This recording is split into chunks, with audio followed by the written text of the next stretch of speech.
Vamos para mais uma SEV entrevista, dessa vez José Cruz entrevistando o LOR.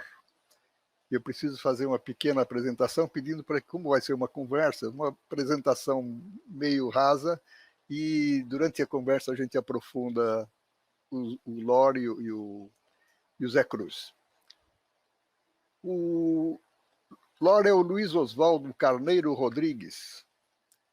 Eu acho que ele já deve aparecer aí, o Bacari, o meu amigo Bacari, que está cuidando da nossa internet, está ajudando. Esqueci de apresentar o Bacari antes. Fernando Bacari é o nosso técnico que está ajudando aqui.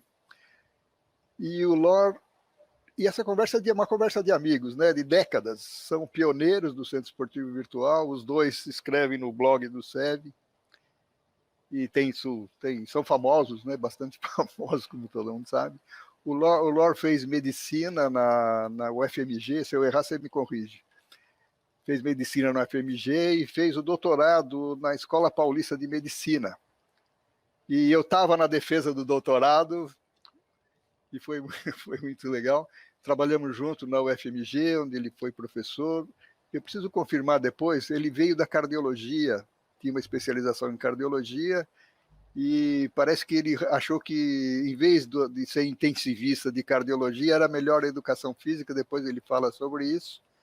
Professor de fisiologia do exercício da nossa escola de educação física, fisioterapia e terapia ocupacional da UFMG, onde ele tinha um laboratório de fisiologia e foi coordenador da pós-graduação, mestrado e doutorado em ciências do esporte. Mais do que isso, ele é o cartunista mais importante do Brasil. Não é só a minha opinião, não. Um monte de cartunista. Do bairro Itapuã é certo. Não, você vai contar isso com mais detalhes. Bom, agora ele trabalha especificamente com uma especialidade que depois ele vai explicar. E eu preciso chamar logo o Zé Cruz, que foi quem deu início a ideia dessa conversa. Cadê o Zé Cruz? Isso. José Cruz, diretamente de Brasília, com início em Pelotas, que ele vai falar mais um pouco depois. O Zé Cruz foi jornalista do Correio Brasiliense. As reportagens dele, eu ainda estou tentando publicar um livro só com as reportagens, ele acha que não dá, e eu fico forçando a barra para ver se dá. O SEV ainda vai publicar aquelas reportagens maravilhosas. Foi colunista do UOL, né? Teve o blog do UOL, e agora está só no poder, porque ele está assessor parlamentar no Senado, no gabinete do senador Romário.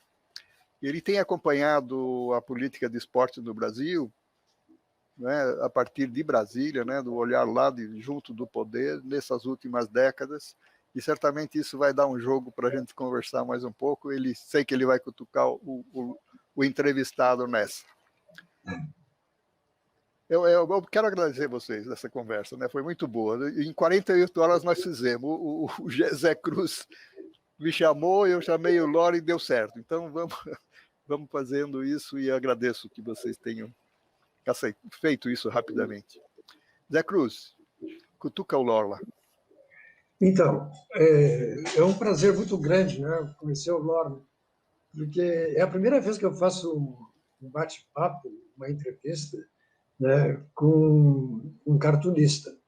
E olha que interessante, né? O Brasil está vivendo um drama enorme, né, há mais de um ano, na área da saúde. E nós estamos com um médico aqui na tela para conversar, mas vamos dar prioridade a conversar sobre um outro tema, que é a arte do cartoon, a arte da charge, a arte do desenho crítico, né? E surpreendentemente, eu encontrei o LOR através do Laerte, do qual eu sou companheiro assíduo do que ele publica, e lá pelas tantas, eu acho que foi terça ou quarta-feira, ele me manda uma charge, né, maravilhosa sobre um militar batendo continência e dizendo obediência ao presidente, né, ao capitão, e com a sua farda toda condecorada não com medalhas, mas com caveiras, né? De uma criatividade assim de quem é do ramo mesmo, de quem sabe explorar bem essa área. E eu sugeri, Laércio, vamos conversar com o Nora, quem é chargista, qual é o jornal que ele assina, tá? Ele é médico, ele tem consultório e tal. Então, Nora, olha, é um prazer muito grande, sabe, poder conversar contigo. Permite-me não me chamar de senhor, para a coisa ficar mais à vontade, né? E, embora mereça todo o meu respeito, né, pela autoridade que você é, eu li o seu currículo, e olha, e outro dado interessante, você se formou em 1972, né? E diz lá no seu perfil, tornou-se cartunista em 73. Quer dizer, um ano depois de formado em médico, poderia se ler assim, pós-graduado e tal, mas não, faz questão de botar cartunista em 73. E 73 foi o ano em que o Brasil era governado por Médici, um dos anos mais duros da ditadura, né?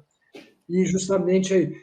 E eu li certa vez, eu acho que foi o Ziraldo que falou, que a ditadura, o regime militar, ele incentivava muito os cartunistas, inspirava os cartunistas a se manifestarem, né?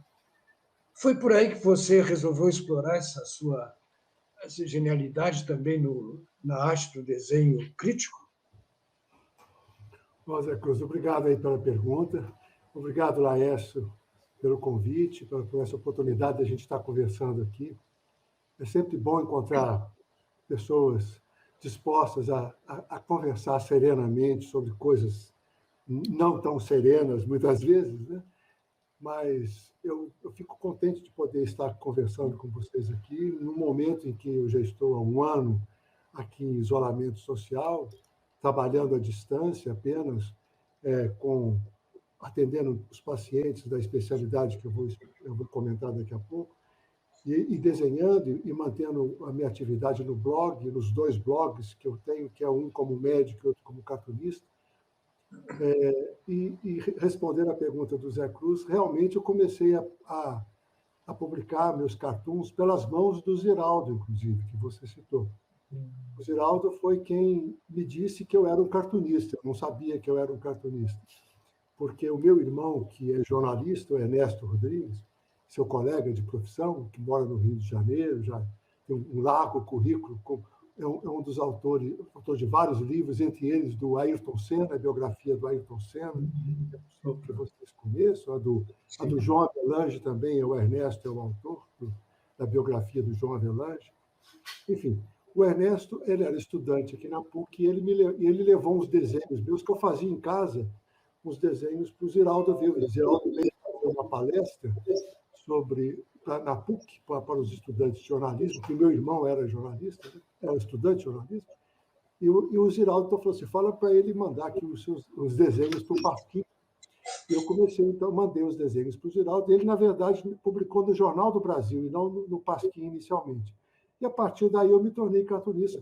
Descobri que aquilo que eu fazia desde criança, que eu gostava de fazer, que é uma coisa sobre a qual eu não tenho mérito nenhum, porque são coisas que você nasce com uma habilidade ou talento, seja o que for, mas que você não controla. É uma coisa que você faz porque faz e não sabe por que faz, né? Vamos dizer assim. E desde garoto eu gostava de desenhar, fazia caricatura dos meus professores, eu fazia história em quadrinhos sobre a história que eu tinha que estudar. Eu sempre gostei de desenhar. Aliás, eu estava descobrindo... o meu pai publicou, nós publicamos um livro de memórias do meu pai, com um desenho que eu fiz para ele quando eu tinha 6 anos de idade na capa.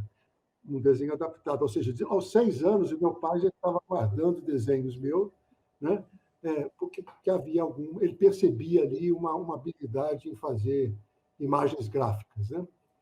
E aí a sua pergunta é sobre se a ditadura, né, ou se os momentos difíceis, como o que nós estamos vivendo hoje, não apenas a ditadura, né, no seu sentido mais, digamos, tecnicamente explícito, né, mas os momentos difíceis como esse que nós estamos vivendo, de pandemia, de desorganização da economia e de um governo absolutamente caótico, né, a gente, num momento como esses momentos, eles são estimulantes, não num certo sentido perverso, né? de que, opa, que bom que tem tragédia, porque eu vou fazer charge. Na verdade, é o contrário.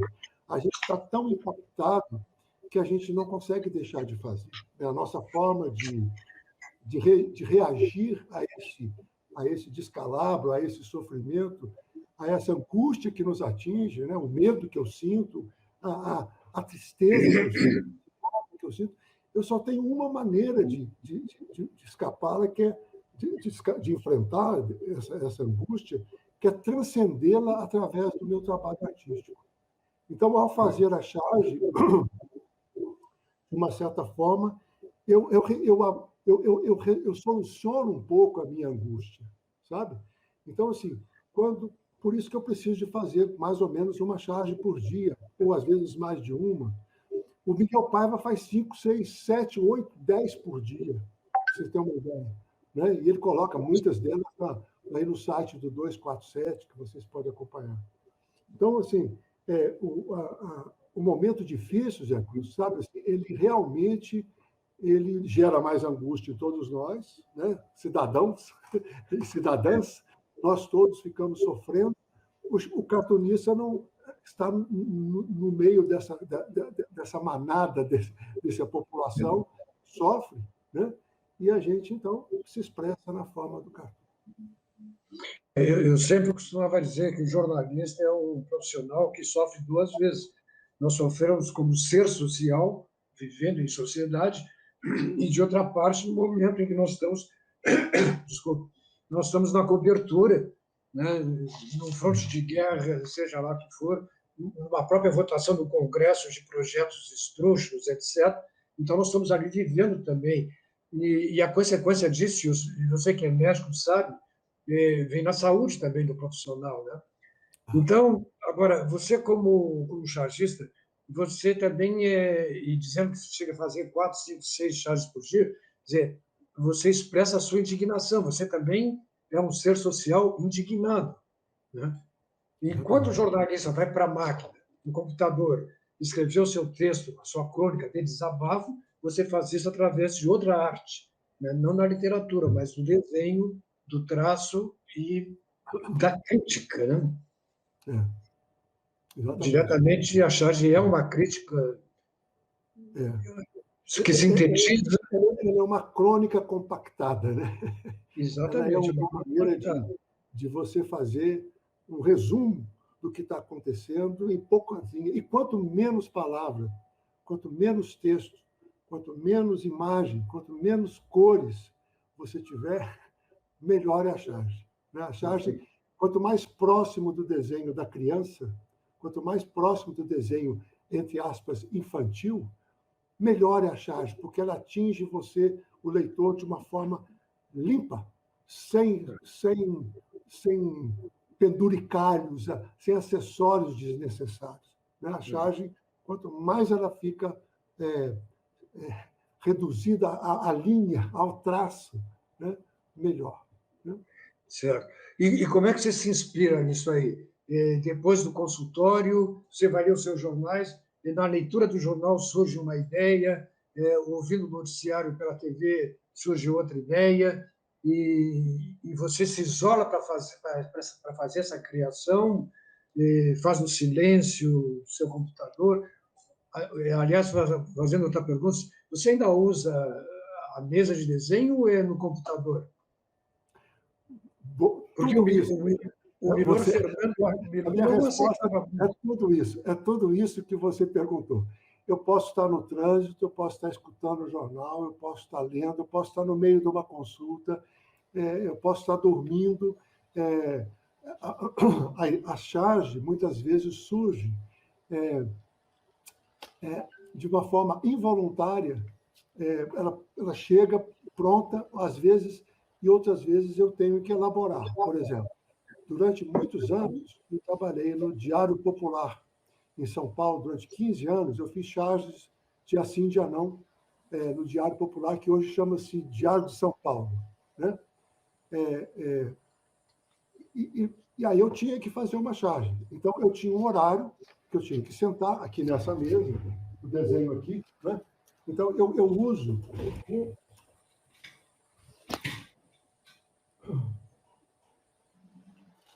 Eu uso a velha lapiseira, né? Eu faço um rascunho.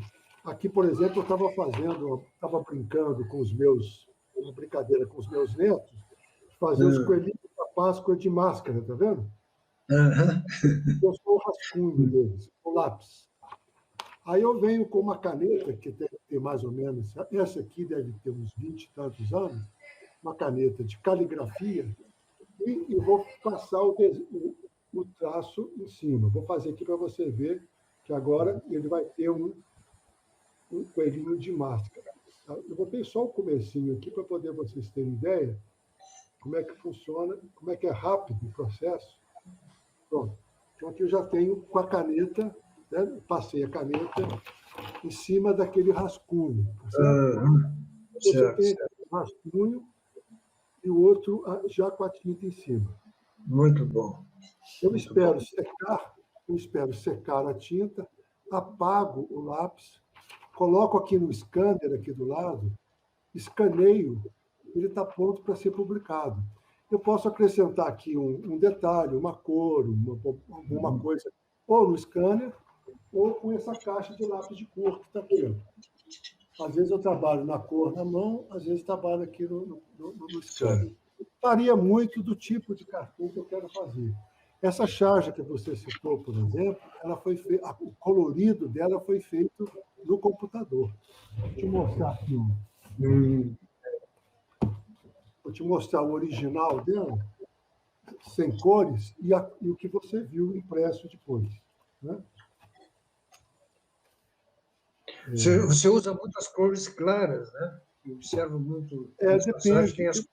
Depende do conteúdo. Né? Então, aqui você tem a charge na sua forma, no seu rascunho. Quer dizer, eu passei o lápis, passei a tinta em cima, escaneei e no computador eu coloquei a cor. Tá vendo? Ótimo, ótimo. Tá? Acho que deu ideia do processo criativo. Né? Se não me engano, era o Milor Fernandes trabalhava assim, fazia o rascunho ainda lápis, né, caneta, depois é que ele ia para o computador para fazer a conclusão, né? Ele não usava só o computador. O Milor, eu tive o prazer de conhecer o Milor e de ser muito influenciado por ele. E ele dizia que ele era 1000 vezes melhor do que eu como cartunista. Ele era 1000 lor. Muito bom. Ele era muito criativo, né? Para trabalhar com as palavras. Rabugento, impaciente, intolerante com um monte de coisa, né? Com senso de humor. Aquele livro dele, o livro vermelho dos pensamentos de Milor Fernandes, é genial, né? Aquilo ali é uma obra-prima, né? Tá toda a criatividade dele ali, né? Na literatura está ali. Saudosa memória de Milor Fernandes. Então, só concluindo essa parte da charge, você, ao mesmo tempo em que pratica a arte, você informa, porque a charge também, como você acabou de dizer, em vez de usar 1000 palavras, como jornalista para escrever uma matéria, você sintetiza. Então, aí está uma arte também, conseguir sintetizar, que é muito difícil, né? E a charge acaba se tornando uma provocação, porque ela é provocativa, ela provoca uma reação. Eu mesmo reagi, né? Da mesma forma em que indignado, mas também de forma efusiva. Nossa, que coisa maravilhosa! Nós temos pessoas que conseguem botar no papel um desenho desse, criativo, e dizendo o que eu precisaria dizer em 1000 palavras. Né? Então, você é provocativo também, né? Se torna. Aliás, a função da charge, digamos, a função social da charge, que até pelo nome dela, a origem dela vem de charger, em francês, né? Que é atacar, agredir, criticar. Né? Ela é realmente um ataque, uma forma de crítica sempre. Né? Então, a gente não pode fazer charge com amigos, né? A não ser que seja muito... Com certeza. Não tem como fazer charge com pessoas muito próximas. Né? Você fez uma para mim. Não, de vez em quando a gente faz, mas aí já é a caricatura, né? O Laércio usa como o avatar dele aí, ele usa uma caricatura que eu fiz dele há muitos anos atrás, rapidamente, de brincadeira, assim, ele guardou a caricatura e ficou. Que ele estava começando a rede, né? Então eu fiz ele como uma aranha cheia de braços, de pernas, assim, construindo a sua teia, né? Mas a caricatura, não. A caricatura pode ser, a gente pode fazer caricatura dos amigos, e os amigos acham que se diverte. As mulheres não gostam muito de caricatura de um modo geral, né? A gente costuma exagerar na caricatura determinados traços que os homens lidam com um pouco mais de naturalidade na cultura contemporânea, né? Pode ser que a cultura contemporânea do mito da beleza que as mulheres têm que sustentar faz com que elas fiquem muito assustadas quando a gente faz uma caricatura delas, né? Porque elas têm que sustentar a ideia do mito da beleza numa sociedade machista. Então, talvez por isso elas fiquem mais sensibilizadas, revela na charge um detalhe que não obrigatoriamente é feio, mas é uma variante do padrão estético que ela não gostaria de ter. Então, Lorde, só voltando rapidamente à questão da provocação, eu estou lembrando, na medida que você vai falando, que na época da ditadura era comum termos censores dentro dos grandes jornais, né? E então eles se preocupavam muito com o texto do que ia sair no dia seguinte e não se preocupavam tanto com a charge. E há relatos sobre isso, muitos que pegavam charges não entendiam e deixavam passar. E era uma crítica fenomenal ao governo da época, né? Em plena censura, em plena época da ditadura, né? Então, a charge tem esse aspecto também. Nem todos entendem, talvez porque estejam desatualizados pela realidade do momento, entendem o que significa aquela charge, né? É por aí? Eu concordo com você, e até foi bom você falar nisso, porque quando a gente faz uma charge, ela vai ser apreciada, ela pode ser entendida por uma gama muito grande de pessoas, um espectro grande de espectro político, por exemplo. Digamos assim, eu posso fazer uma charge como essa, que a gente citou, que a gente comentou aqui, e ela pode ser compreendida desde o indivíduo da direita, né, da extrema direita, até o indivíduo da extrema esquerda, digamos assim. Nós podemos todos compreender o significado da charge. Agora, ela quem vai gostar da charge já não vai ser o mesmo espectro, certo? É possível que apenas um espectro, uma faixa desse espectro, goste da charge e o outro espectro não goste. Nós temos chargistas de direita no Brasil, no mundo sempre tivemos, e hoje sempre também temos aqui. Nós temos vários chargistas de direita que fazem críticas com a visão do espectro da direita e agradam, portanto, ao seu público, às pessoas que compartilham a sua visão de mundo. Né? Exatamente. E eu acho que isso varia muito esse espectro. Eu costumo dizer que essa charge que você gostou, por exemplo, se eu pudesse dizê-la sem estar escrito aqui em cima, mas o que não era possível, porque as palavras eram fundamentais, né? Você tem que dizer sim, senhor presidente, era uma expressão verbal. A palavra aqui nem é palavra, ela faz parte da imagem, nesse sentido. Né? É fundamental que não haja palavras no cartoon, de um modo geral. Porque isso faz com que o espectro seja mais amplo. Né? Se eu pegar uma outra adiante, ontem, por exemplo, dessa semana, em que você tem, né,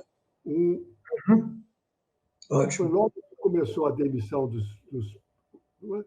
você tem, aqui não tem quase texto nenhum, quer dizer, você tem cartazes colados no tanque, assim por diante. Então, quanto menos texto tiver, é mais importante para que esse espectro seja compreendido. Na época da questão da censura, muitas vezes ela vem de saber, os censores censuravam mesmo sem saber o que tinha, qual era o conteúdo, porque ele já sabia que aquela pessoa era de oposição, né? Exatamente. Então, como as músicas do Chico Buarque, por exemplo, você se lembra, as músicas do Chico Buarque, num certo momento, eram censuradas simplesmente porque era a música do Chico Buarque, não importava o conteúdo. Até que ele publicou um disco só com pseudônimos, né? Exatamente. Era uma forma. Então, nessa charge específica que você nos mostrou, sim, senhor presidente, você permite a ousadia dessa pergunta? Poderia ter usado capitão?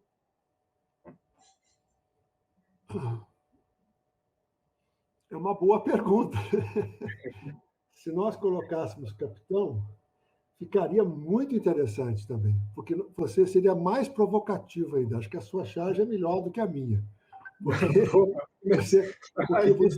Porque de fato, ele sendo um general de 4 estrelas, né, batendo continência para o capitão, realmente você sacou melhor, você foi mais adiante do que eu fui capaz de ir. Eu quero vou até fazer uma nova versão e compartilhar com você, se você me autorizar, colocar aqui nós dois uma correção. Eu vou riscar aqui presidente e vou colocar assim, capitão, sugestão do Zé. Não, vai ficar legal. Eu acho que nós vamos dar vai ser outra charge, porque ela tem uma outra dimensão. Não é? Você foi muito mais longe do que eu fui. Muito, muito legal, muito legal. Você topa? Vamos fazer ela junto. Maior honra. Nossa, isso para mim é uma honra muito grande, né? Adiante de um...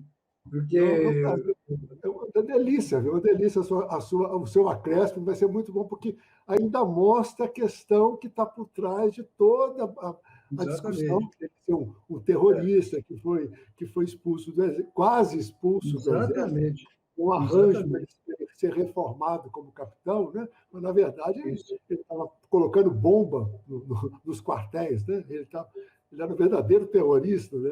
Verdade, ele é terrorista. Né? Né, Laércio, eu fico até emocionado com essa manifestação do Norte. Eu estou diante de um personagem aqui, de um artista, né? Porque é uma arte essas criações, são uma arte essas criações, e de repente ele me faz um elogio desse e me sinto emocionado. Olha, muito obrigado. Mas eu fiz... Vou postar hoje aqui, depois da nossa conversa, vou fazer a correção. Mas tenha certeza, eu fiz essa pergunta mais com a curiosidade de repórter. Mas foi ótimo, mas eu acho que é um avanço que nós fizemos aqui. Que bom, muito obrigado. Mas então, agora só uma pergunta a mais. Você já pensou em criar... Laércio quer falar aí, ó. Desculpa. Eu contei para vocês no começo da conversa aqui que eu sou o 34º animal da casa, então eu tenho alguns que latem, outros fazem outro barulho, eu tenho que ficar com o microfone desligado. Mas agora, já que eu atrapalhei a entrevista, eu queria voltar um pouco. Eu vi o Lorde desenhando lá na UFMG. Então, assim, fiquei encantado com o jeito que você faz a expressão da pessoa, pequeno, né? Nesse papel que você mostrou.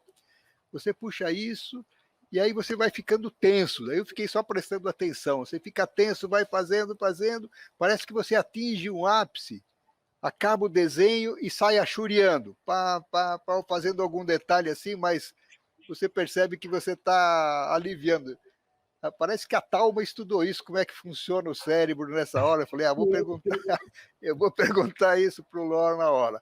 E a outra coisa, para não atrapalhar mais, você citou o Ziraldo, citou o Milor, mas, na verdade, você puxou uma fiada de cartunista, que são seus seguidores, seus amigos, são admiradores. Eu tenho visto conversa sua com a Aroeira, com o pessoal importante. Depois você faz uma listinha aí dos seus alunos e amigos, que é para ficar registrado aqui. É isso. Bom.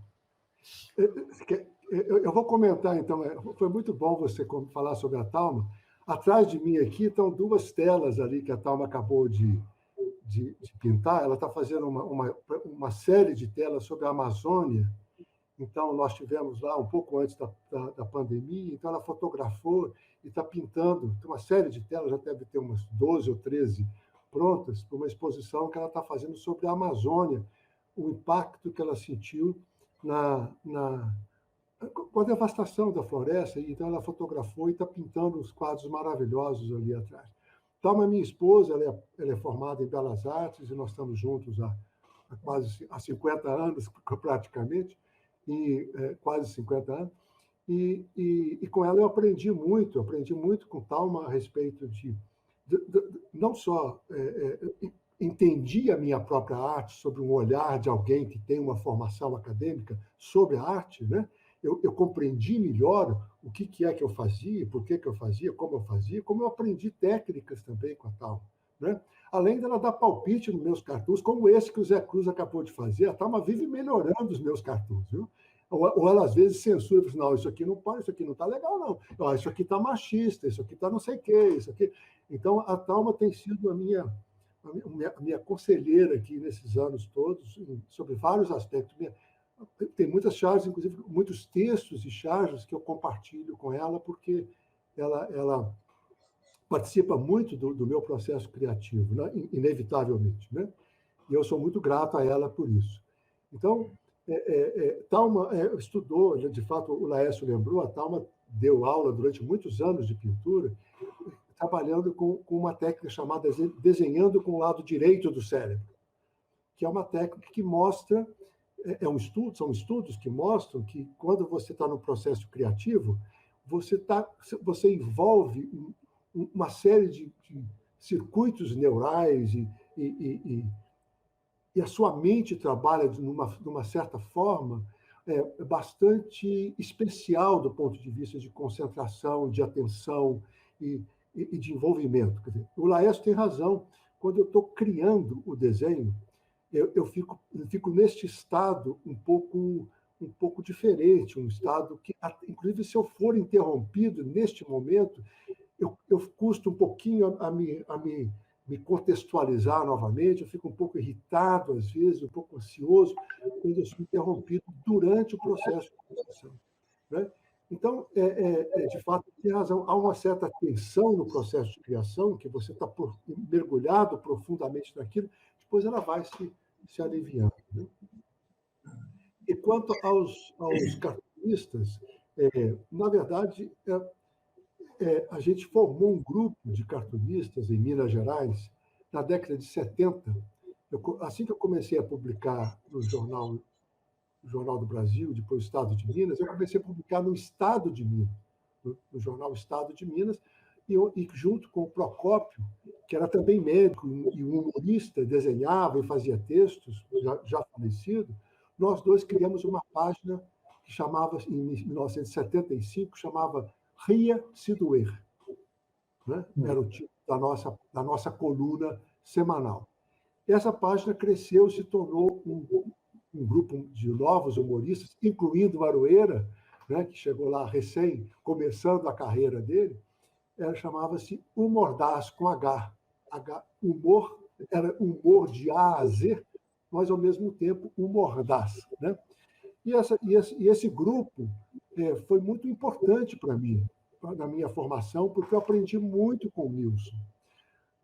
Apesar de ter começado a ser cartunista pelas mãos do Ziraldo, quem me deu aulas de cartoon, de história do Brasil, de posicionamento político a respeito do cartoon, foi o Nilson.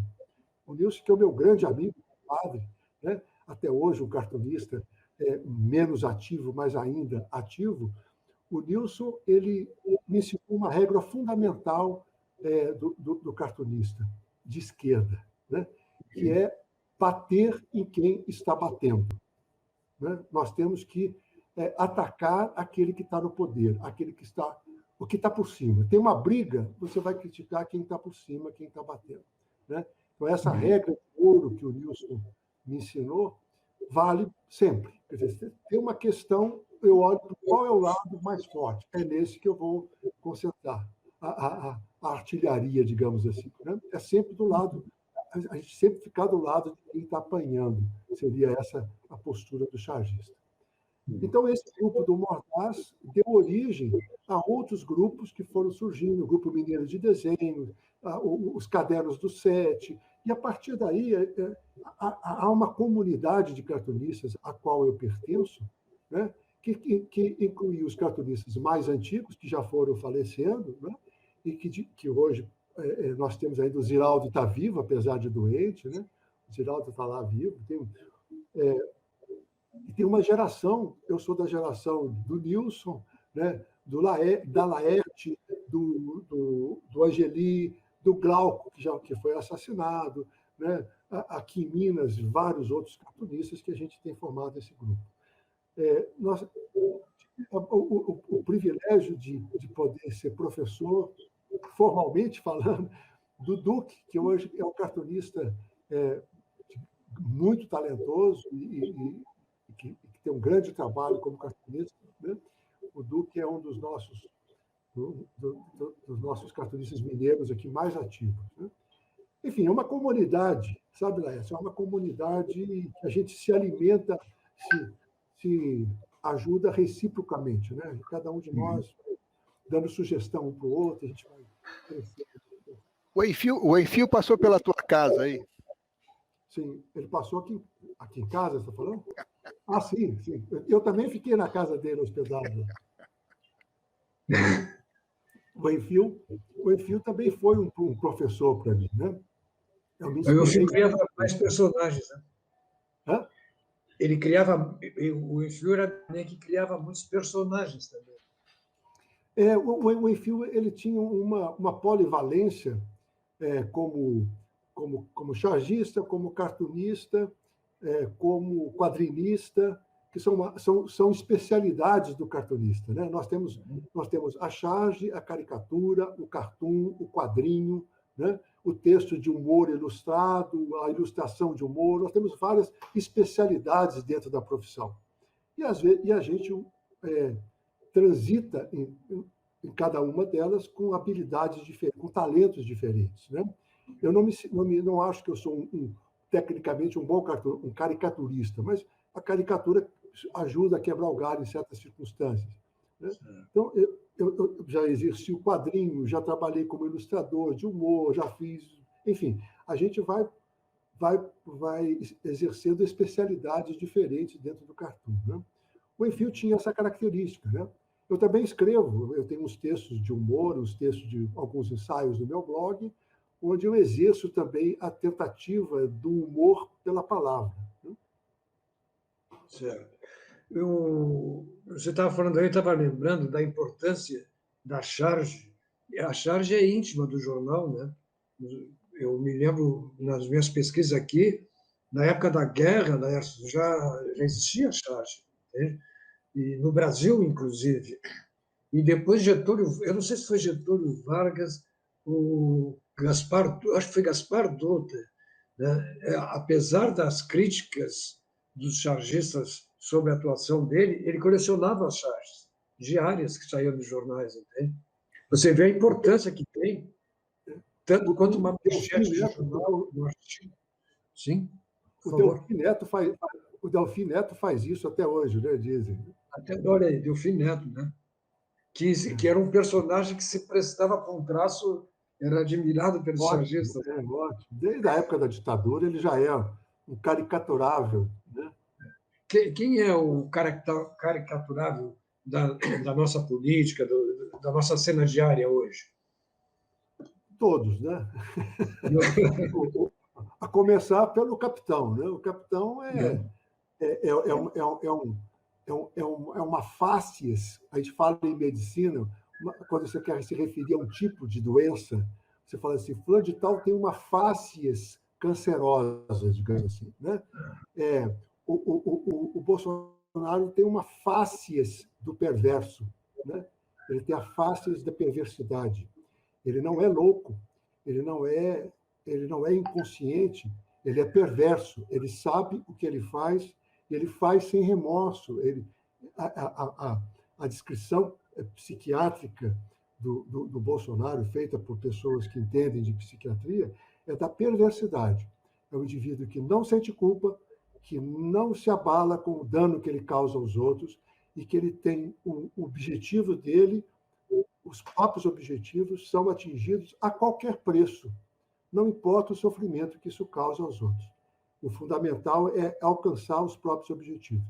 E essa é a característica do perverso. E a cara dele, a expressão dele facial, o olhar, o sorriso perverso que ele tem quando ele dá as risadas dele, a articulação facial para falar, aquela maneira de falar dele, é a dificuldade de coordenar a mentira na boca para obter a finalidade do que ele quer. Então, ele é o caricaturável em si. Eu sinto não ser capaz de fazer uma boa caricatura dele para dizer tudo isso que eu estou falando aqui. Até porque, se eu ficar muito tempo tentando fazer a caricatura dele, eu fico doente de ficar olhando para a cara dele. Entende? Vai me causando um desânimo. Então, eu evito fazer caricatura dele. Sabe? Até porque eu acho que ele não é o nosso maior problema. Ele é a expressão do nosso problema. Eu acho que ele é o ápice, a famosa ponta do iceberg do bolsonarismo, que são aqueles 30% dos nossos compatriotas que têm uma perspectiva elitista, machista, racista, violenta. Né? É esse pessoal que me preocupa. Eles que são o meu alvo. Né? No sentido, eles que são a minha preocupação, melhor dizendo, não meu alvo. Porque dão sustentação a ele, né? Porque é exato, esse grupo que já estava aí antes dele, já eram bolsonaristas antes de Bolsonaro. Eu tenho um texto no meu blog em que eu falo de que tudo que o Bolsonaro defende hoje, ou os bolsonaristas defendem hoje, era a lei 100 anos atrás. 100 anos atrás, as leis de todos os países, inclusive os considerados mais democráticos, que lutaram contra Hitler, as leis desses países eram racistas, homofóbicas, sexistas, né, colonialistas, violentas, nacionalistas extremas, imperialistas, o que mais que você quer? Meritocratas. Ou seja, tudo o que eles propõem hoje, né, esses 30%, tudo que eles defendem, era o que a maioria vivia sob a forma da lei.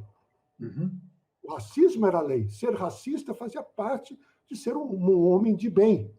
É isso que eles querem voltar. Eles querem voltar a esses 100 anos atrás. Né? Nós estamos vivendo um retrocesso, então, nesse pensamento que ele exprime e os uma desejos. tentativa. Porque ele não foi extinto quando acabou a Segunda Guerra Mundial, ele foi derrotado parcialmente. Ele ficou envergonhado. Né? Nós conseguimos fazer a Declaração Universal dos Direitos Humanos e esses fascistas, todos os fascistas, se recolheram, né, no seu submundo, nos seus apitos para cachorro, comunicando entre si, né, formando as suas ligas secretas, envergonhados, receosos, porque são covardes, eles não veem a luz do dia com as suas ideias, eles precisam estar numa situação de força para poder dizer, eu sou isso, eu penso assim, quando eles acham que não serão punidos. Então, eles ficaram ocultos esse tempo todo, desde a Segunda Guerra Mundial, até que o neoliberalismo, a partir da década de 80, começa a tornar a meritocracia, a desconstrução do estado do bem-estar social, a desconstrução da proposta da social-democracia. Quando ela começa a falhar, a social-democracia, em sustentar um estado de bem-estar social, os fascistas vão aparecendo de novo. E hoje eles estão aí recrudescidos, né? O câncer recidivado, né? Um câncer que voltou, que não foi extirpado corretamente pela democracia. Ô, Laura, nós poderíamos dizer... Desculpa o discurso empolgado aí, mas... Absoluto. Isso não é uísque, isso é Guaraná. Eu alerta a comunidade. Não estou embriagado para dizer, estou embriagado de revolta, e não de... Isso aqui é Guaraná. Viu? Eu estou tomando água porque a seca aqui está muito forte, sabe? Então, temos que molhar a garganta seguidamente. Desculpa aí, Laércio. Mas olha aqui, permite-me perguntar, você é um médico indignado nas horas de folga? Não, acho que como médico eu sou indignado também. Porque Não, eu tenho. na hora que você vai praticar o seu lazer, a sua arte, você se indigna, sofre com isso, como eu disse lá no início, como o jornalista sofre na hora de escrever uma matéria de uma cobertura de uma maldade que ele teve que fazer. Então, o artista da charge também passa por essa situação, é um indignado social. Como médico, eu pertenço à minoria dos médicos que não são bolsonaristas. Infelizmente, o sofrimento meu como médico é tão grande quanto o sofrimento como cidadão como um todo. Talvez maior até. Porque eu tinha uma esperança baseada na história do meu pai. Aliás, ontem foi aniversário de 100 anos, seria o aniversário de 100 anos do meu pai. Eu fiz um texto no meu blog ontem, lembrando o sonho do meu pai de que a medicina pudesse ser humanista, solidária, né, pública. Né? Então, sempre trabalhei com medicina pública. Neste momento, eu sou professor aposentado e eu atendo online uma especialidade de uma doença rara. Você, como assessor do Romário, talvez tenha a oportunidade até de dizer para ele que eu conheci o Romário porque ele tem uma defesa das doenças raras. Eu trabalho com um grupo de doenças raras chamadas neurofibromatoses. E trabalho pelo SUS. Eu defendo o SUS. No ano passado, publicamos uma cartilha em defesa do SUS e que eu fiz os desenhos. Está disponível no meu blog também. Uma cartilha que está sendo distribuída junto com cestas básicas pelo Brasil todo. Então, como médico, eu também me considero na mesma posição de indignação, lutando contra a cloroquina, contra a ivermectina, contra a medicina não baseada em evidência, mas baseada em evidências ou em obediência, né, e não em evidência.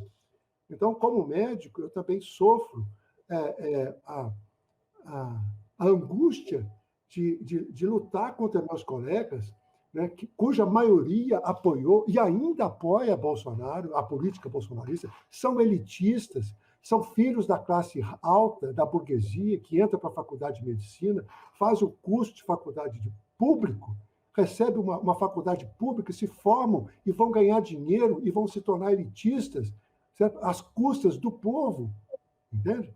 Então, assim, a maioria desses médicos, representados por os mandetas da vida, que são contra o mais médico, ou que são contra a medicina popular ou a medicina baseada em evidência, meu cartoons, eu mandei uma sequência de cartoons aí para o Laércio.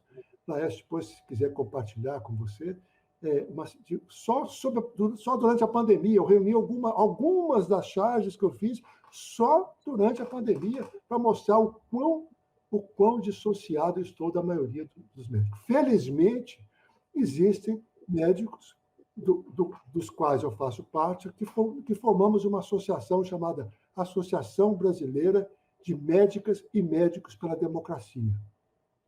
E estamos atuando já há mais de um ano. Né? Eu faço parte do núcleo de Minas Gerais, né, onde nós fizemos essa cartilha do SUS, por exemplo, e a gente está, então, tentando resistir, né? Tentando mostrar, construir uma outra alternativa da medicina que não seja alternativa bolsonarista. Imagino. Eu hoje, olhando o seu perfil, que está disponível no SEV, eu observei sobre a sua especialidade e fui olhar mais sobre ela e fiquei impressionado com aquilo. Entende? Inclusive, para conversar com... Nós temos uma colega lá no gabinete que cuida justamente dessa parte da legislação das doenças especiais para informar o senador e, a partir dali, gerar algumas ações. Então, estamos à disposição para receber as suas propostas, sugestões nesse sentido, de projetos de leis, né, para fazer prosperar esse seu trabalho também nesse sentido. Né? Voltando rapidamente ao cartoon, você já tem livro publicado sobre isso? Desculpa, eu não entendi a sua pergunta. Você já tem um livro publicado com os seus principais trabalhos? Eu publiquei um livro em 1900, de cartoons, especificamente. Eu fiz uma coletânea de cartoons em 1992. Chama-se Os Desmandamentos. Estaria na hora de atualizar, não? O que tu acha, Laércio? 92, fazem 20, 30 anos praticamente. Estaria na hora de fazer uma publicação nova, né? O que tu acha? O pior é que eu tinha prometido para o Lor que eu ia fazer, ele vai lembrar dessa história. Eu prometi para o Lor que eu ia fazer um grande portal com tudo que ele tinha, e ele me mandou um CD cheio de desenho, e agora eu não tenho onde encaixar. Demorei tanto que eu não tenho onde encaixar o CD agora. Espero que ele tenha guardado tudo para a gente retomar. Pois é, na verdade, assim, esse livro foi publicado em 92. Naquela época não tinha internet, né? Ainda, internet pública, ela foi aparecer 2 anos depois, e eu fiz uma exposição que circulou por várias capitais do Brasil, várias cidades do Brasil, uma exposição com os cartoons que eu reuni naquela época nesse livro chamado Os Desmandamentos. Bom, de lá para cá veio a internet, né? E hoje eu tenho talvez mais de 6 mil, não sei, perdi a conta, de desenhos publicados, e eu não consigo encontrar um tempo, não tenho vontade de gastar um tempo para rever este material e publicar na forma de livro papel. Apesar de eu gostar muito do livro papel, gosto de folhear o papel, eu particularmente, eu acho que o alcance de um livro é muito diferente do alcance que a internet tem. Então, eu já tenho, só no blog, que eu comecei há 5 anos atrás, eu já tenho mais de 1.000 postagens. Então, como é que você vai selecionar o que você vai... Você vai amarrar no tempo uma quantidade de cartoons que vai ser uma leitura minha, vai ser uma espécie de assim, eu acho isso aqui importante. Ao passo que no blog, o indivíduo viaja no meu blog, se quiser, se tiver interesse, para qualquer assunto. Ele digita, assim, eu quero saber sobre Ernesto Geisel, será que tem alguma coisa nesse blog? Ele vai procurar. Ou de um artigo ele vai para o outro, de um cartoon ele vai para outro, e assim sucessivamente. Eu acho que é mais econômico em termos de papel, de árvores, da natureza. Eu acho que atinge um número maior de pessoas imediatamente. E você pode atualizar, você pode dialogar mais. Eu acho que esse é o lado bom da internet, né? O lado de você poder expor o seu trabalho, rapidamente receber retorno e reajustar, como a gente vai fazer com a charge hoje, no nosso diálogo aqui da charge. Você vai dialogando, né? Isso. Alguém comenta, você volta, corrige, mexe, bota o comentário. Ou seja, eu sou mais entusiasmado com a ideia de aprofundar a minha participação no blog do que propriamente fazer uma coletânea de charges, publicar em livro papel. Sabe? Eu tenho alguns amigos que ficam falando assim, você tem que publicar os seus textos. Eu falo assim, mas eu vou precisar de gastar um tempo com isso, eu vou precisar de ter energia para poder gastar tempo com isso, eu tenho outras prioridades. Sim. Fala. Tá certo. Posso falar? Eu costumo dizer... Claro, por favor. Vai. Faz tempo que eu estou tentando, nós fomos colegas da UFMG, que alguém fizesse um trabalho de mestrado, ou mesmo graduação com Laura. Eu tinha uma esperança, porque essa pessoa juntaria tudo que a gente tem nisso. Então, eu só quero registrar aqui o nosso amigo Tatá, que agora está na reitoria da UFMG, ele falou que quando voltar para a escola, ele vai para o centro de memória. Tatá, a tese sobre o lore, quando você estiver no centro de história, vamos tentar fazer. Vai ser uma honra para mim. Eu vou adorar ler essa tese, viu? Não, o que eu estava observando eu costumo dizer que eu sou do tempo do papel carbono, né? Do tempo que eu escrevia as minhas reportagens com cópia para outras pessoas lerem e fazerem aquela revisão natural nas redações. Mas você se adaptou bem à nova tecnologia, né? Explora bem. Eu acho que sim, porque eu tenho a felicidade de receber alguns retornos. Na verdade, no meu blog não tem um alcance. A gente não consegue medir direito, né? Porque eu sei o número de pessoas que clicam lá naquela postagem. Então, eu sei que, por exemplo, 400 pessoas clicaram, né, nessa postagem. Mas eu não sei quantas que foram reproduzidas, quantas pessoas leram na íntegra, quem gostou, quem não gostou, né? E de tal forma que o que me satisfaz, digamos assim, é saber que algumas pessoas, as quais eu prezo muito como amigos ou como pessoas com as quais eu compartilho meus valores e minhas ideias, e que essas pessoas leem e que elas fazem comentários e me devolvem. E a gente faz um diálogo através da internet, né? Aliás, o blog surgiu porque minha filha, Ana, minha filha mais velha, tenho 3 filhas, Ana, Maria Helena e Luísa, e foi por causa da Maria Helena que eu comecei a cuidar dessa doença com a qual eu trabalho há 20 anos, né? Nós tivemos a casualidade da Maria Helena nascer com neurofibromatose, e por causa dela a gente entrou para uma associação de pais, e a partir daí eu fui mudando a minha vida para cuidar apenas dessa doença. E eu só mexo com essa doença como professor aposentado, atendendo pelo SUS a doença da Maria Helena. Mas a Ana, voltando à questão do blog, a Ana, ela criou o blog para mim porque eu ficava mandando os meus textos por e-mail para os amigos. Fazia uma charge e mandava para um amigo, para os amigos, mandava para a família, mandava para... Eu falei, pai, eu vou fazer um negócio para você que vai facilitar a sua vida. Você manda o seu link para todos os amigos que você quiser de uma vez só. Então, o blog surgiu por causa de um presente da minha filha Ana, e é uma forma de eu dialogar com meus amigos e conhecidos, porque eu não tenho nenhuma pretensão de transformar isso em algo mais do que isso. O blog já é a minha finalidade última, sim, que é conversar com o Laércio, conversar com minhas filhas, com alguns amigos, com amigas e amigos, para, eventualmente, contribuir com a ideia para alguém, divulgar uma ação, como nós fizemos outro dia, conseguimos mobilizar para oferecer kit de proteção para quem usa o transporte público. Ou seja, o blog, para mim, é uma extensão da minha conversa com os amigos.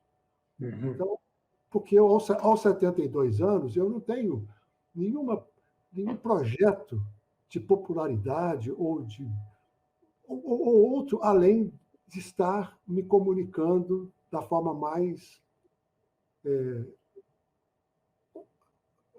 espontânea possível, sim, naquele momento.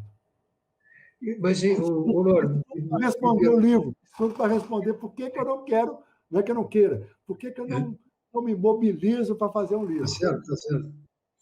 Não, mas eu acho que é um pouco de modéstia aí no final da sua resposta, dizer assim, não tenho interesse de uma popularidade maior através do meu trabalho, mas o seu trabalho é um trabalho jornalístico que interessa, nesse momento, ao país. Assim como o Laerte, como o Chico Caruso, eu até anotei aqui o Ziraldo e Milor, etc., que tiveram a sua época, e foi importante a participação deles através da charge, da crítica. O seu trabalho é importante. Por isso que eu acho que merece uma divulgação maior, entende? Merece ganhar o mundo mesmo o seu trabalho, porque ele me provocou, sinceramente, e o Laerte é testemunha disso, que em seguida eu entrei em contato com ele me chamou a atenção, me provocou e me indignou também. Entende? Me indignou, porque eu fui ver outras charges que você produziu e fiquei impressionado com a criatividade e a forma simples como você consegue provocar as pessoas. Então, eu acho que você está sendo muito humilde nesse aspecto, assim, de não, estou satisfeito aqui com fulano, Beltrano, que outros também dizem, mas você também está dizendo de uma forma diferente, né, com um traço inteligente, com as cores que explora, com o pouco texto que usa, e eu acho que isso precisa ganhar o país, entende? Eu mesmo sou difusor, já publiquei no meu Face, né? Mas vou publicar os que vierem, porque merece, precisa. O Brasil, nesse momento, precisa dessa provocação através da arte indignada que você faz. Desculpa me estender na arte. Obrigado por você considerar o meu trabalho relevante. Agora, eu acho que isso não está na mão do artista, sabe? Quem decide se o trabalho é relevante ou não é a sociedade.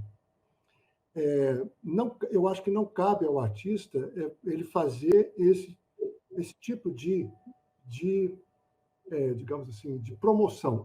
Claro, existem as pessoas que têm que sobreviver com o seu trabalho artístico, elas têm que mostrar o seu trabalho para ser remunerado, para conseguir um emprego. Não é o meu caso mais, eu sou professor aposentado, eu não preciso dessa fonte de renda, de ter uma fonte de renda extra, eu consigo sobreviver bem com minha aposentadoria. Então, eu estou me dando o direito de fazer algo que atende a minha necessidade, a minha necessidade pessoal de expressão. Então, eu sinto a necessidade de me expressar, né? Ou por texto, ou por cartoon, etc. Faço isso. Isso cumpre o papel pessoal de me sentir em paz comigo mesmo, de organizar a minha visão de mundo e etc. Se alguém gosta desse texto, se identifica com ele, ou sente que representa alguma coisa interessante, e me diz, por exemplo, ou não diz, mas se me diz, eu falo assim, pô, que legal, eu me senti acompanhado por você, que bom que nós estamos aqui compartilhando essa visão de mundo. Se isso tiver alguma outra repercussão, como, por exemplo, essa aqui que nós estamos fazendo, isso é uma repercussão imprevisível do cartoon a hora que eu estava desenhando. Eu não podia, naquela hora, pensar assim, eu vou fazer esse desenho para publicar, para o Laércio ver, para convidar o Zé Cruz. Não tem como. Né? A obra de arte ela transcende o autor na medida que ela cai no mundo. E quem vai dizer se uma obra de arte é relevante ou não é a sociedade naquele momento histórico. Né?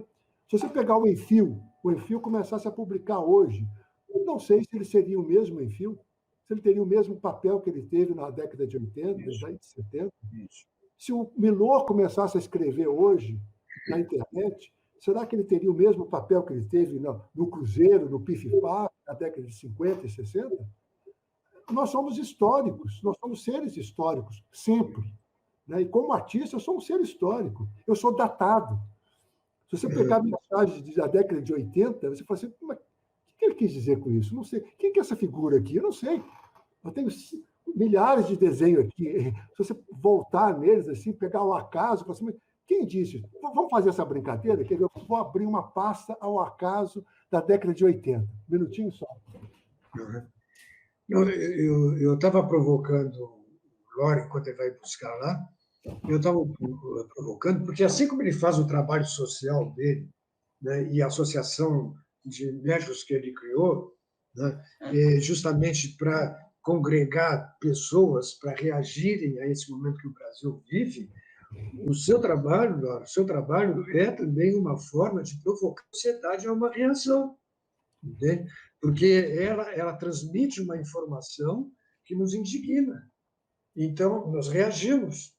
Assim como você não pensava em promover o bate-papo, etc., etc., como nós estamos fazendo agora, quando estava desenhando, né? Mas veja, você provocou, porque eu me indignei, entrei em contato com a Laércio, e quantos outros poderão se indignar com a sua arte, né? Que você faz assim de forma para fazer o seu desabafo, etc. Mas olha aí, você poderá provocar muitos brasileiros a isso. Vamos lá. 30 anos atrás, quase, 1992. Peguei ao acaso aqui uma charge, tá bom? Ver se eu consigo mostrá-la aqui. Vocês estão vendo aí, né? É uma caricatura do Collor, né? Com o seu carro importado quebrado lá do lado, né? O Isso. Centrão conduzindo ali a carroça do Brasil, né? Uhum. Essa até que ainda dá, né? Para você fazer, oxa, 30 anos depois dá para entender. Mas Com certeza. você pode perguntar assim, por que é que o carro importado está quebrado? Por quê? O que que houve? Ou seja, ela não tem o mesmo impacto que teve naquele momento, por exemplo. Isso. Vou pegar o acaso aqui, ó, né? Inclusive porque naquela ocasião eles... Estou pegando ao acaso mesmo. Aqui, por exemplo, aqui está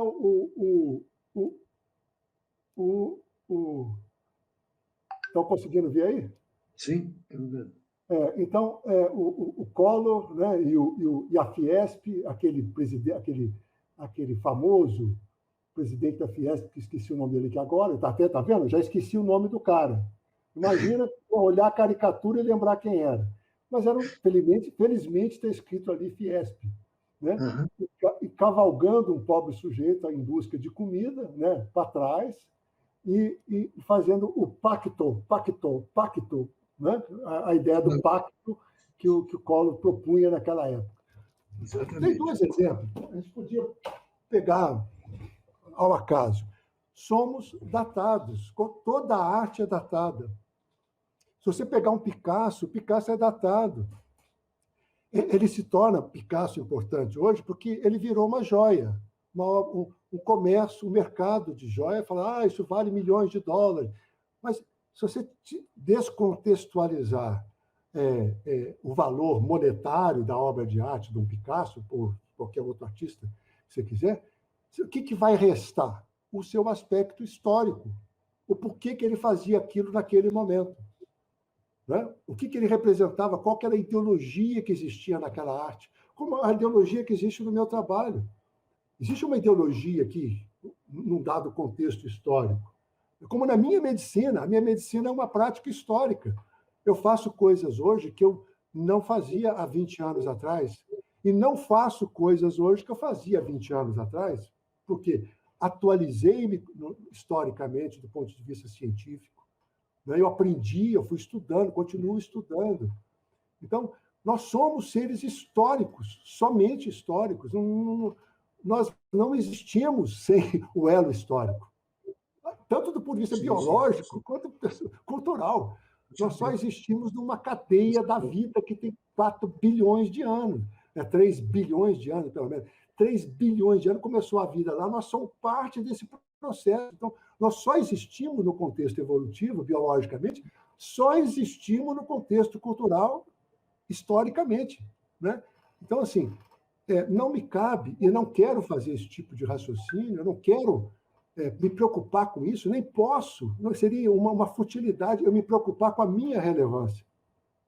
Entende, Zé Cruz? Porque então nós vamos nos preocupar, né, Laércio? Nós vamos nos preocupar, não é, Laércio? Se ela tiver, ela será independente de mim, entende? Laércio Bacardi, que está nos bastidores dessa gravação, nós vamos nos preocupar em dar maior difusão a esse seu trabalho, porque, sinceramente, é preciso. Com licença, né? De fazer isso. Desculpa, eu perdi o som aqui um pouquinho. Você pode repetir o finalzinho? Não, eu estava dizendo que eu, Laércio Bacardi, que está nos bastidores dessa gravação, nós vamos nos preocupar em dar a devida difusão ao seu trabalho. Entende? Obrigado. Com a sua licença. Com a sua licença. O meu trabalho é público, é de todos. Isso é muito importante, Lor. Até dei uma ideia nos bastidores da gente. A gente está numa época que os jornais e revistas estão passando por dificuldades, e você abrir o seu trabalho para esses veículos de uma forma graciosa, como você falou, aberta, gratuita, poderá ampliar muito o alcance da sua mensagem, e aí eu dou um help aí, eu e o José e o Laércio, em ampliar o alcance da sua mensagem, que ela é muito importante. eu só tenho uma preocupação com isso, né? Que é eu ocupar o lugar de trabalho de um colega meu que precise. Entende? Então, assim, eu fico com receio, eu não quero. Aliás, eu só publico numa revista mineira chamada Ecológico, mensal, onde a remuneração não vem para mim. Eu publico e a remuneração vai para a Associação Mineira de Apoio aos Portadores de Neurofibromatoose. Porque eu não quero ocupar um lugar de um cartunista que poderia estar ganhando, certo? Por exemplo, Aroeira precisa de trabalho, Miguel Paiva precisa de trabalho nesse momento, eles perderam os seus empregos, estão com dificuldades, eles precisam de trabalhar. Então, eu não quero estar num jornal gratuitamente, não farei isso gratuitamente, para não ocupar um lugar. Então, eu prefiro que um colega meu vá para lá, entende? Um desses meus colegas que estejam que precisam, que não estão aposentados como eu, não preciso de ganhar dinheiro. Então, deixa eu ficar no meu canto, no sentido de trabalho, ok? Assim, nesse sentido. Por isso que divulgar as minhas coisas gratuitamente tem um limite, que é esse limite de não ocupar esse lugar de um colega. Se tiver alguém para ocupar, eu não quero que coloque o meu trabalho, se tiver alguém que possa ser remunerado ali naquele trabalho. O SEV não remunera ninguém, nem o cartunista, tá? Eu sei disso há muito tempo. Legal, vamos pensar no formato. A gente vai marcar um segundo encontro, porque deu 1 hora. E eu gostaria de pedir para todo mundo, a conversa está ótima, mas a gente teria que terminar isso e depois marcamos.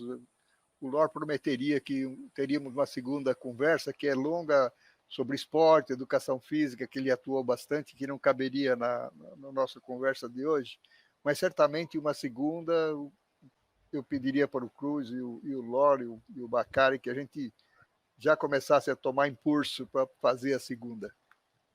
Até, Laércio, porque muita gente que soube que a gente estava conversando com o Lore, com o Zé Cruz, e falaram, por que vocês não me avisaram antes? Queria fazer perguntas, então eu acho que é uma oportunidade com mais tempo da gente ter uma interação também com as pessoas, enfim. Mas é isso. É um prazer para mim. Eu gostaria mesmo de conversar sobre a fisiologia do exercício, esporte, educação física, a ideologia envolvida nessas questões, a questão... Eu trabalhei com aspectos evolutivos dentro da capacidade física humana, aspectos ideológicos do racismo embutido nessas questões. Eu acho que nós ficamos concentrados no cartunista, né, e um pouco o médico passou aqui de passagem, mas eu acho que realmente seria uma temática que eu estou disposto a conversar. Eu acho que eu tenho muitas perguntas para fazer para vocês nesses aspectos. Tá certo. Eu estou à disposição. Para mim é um prazer estar com vocês, porque é um aprendizado assim, olha, a aula que a gente teve hoje, impressionante, eu fico muito satisfeito, muito feliz e muito agradecido, sobretudo. A gente está diante de um artista aí que está retratando a nossa realidade na forma de humor, mas sobre provocativa e que nos indigna. Muito obrigado, Flor. Agradeço.